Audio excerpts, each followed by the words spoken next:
First section straight, section comb clean, ಆಮೇಲೆ half ಇಂಚಲ್ಲಿ holding spray apply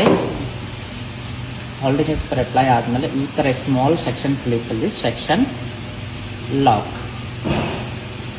up, ಈ side ಸ್ವಲ್ಪ ಡೌನ್ ಆದಮೇಲೆ ಫಿಂಗರ್ ಹೋಲ್ಡ್, ಈ ಥರ ಫಿಂಗರಲ್ಲಿ ಹೋಲ್ಡ್ ಆದಮೇಲೆ ನೋಡಿ ತುಂಬ ಮೆಸ್ಸಿನೆಸ್ ಇದೆ. Shining spray apply, section comb clean ಆದಮೇಲೆ ಈಗ ನೋಡಿ ಸೆಕ್ಷನ್ ಡೌನ್ ಆಗಿದೆ. ಫಸ್ಟ್ ಈ ಫಿಂಗರ್ ಕ್ಲೋಸ್, ಮತ್ತೆ ಇದು ಈಗ ನೋಡಿ ಶೇಪ್ ಚೇಂಜ್ ಆಗಿದೆ. ಈಗ ಫಿಂಗರ್ ಡೈರೆಕ್ಷನ್ ಆಫ್ ಸೈಡ್ ಇದೆಯಾ, ಆ ಫಿಂಗರ್ ಡೌನ್, ಈಗ ನೋಡಿ ಶೇಪ್ ಚೇಂಜ್ ಆಗಿದೆ.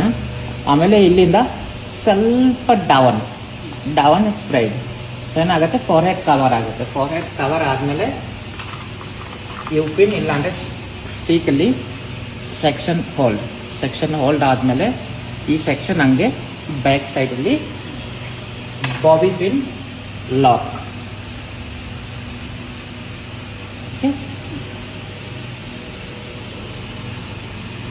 ಆಮೇಲೆ ಬ್ಯಾಕ್ ಸೈಡ್ ಫ್ಲವರ್ ಬನ್ ಇಲ್ಲಾಂದ್ರೆ ಕಲಿಸಿ ಏನಾದರೂ ಮಾಡೋದು ಆಗುತ್ತೆ. ಓಕೆ.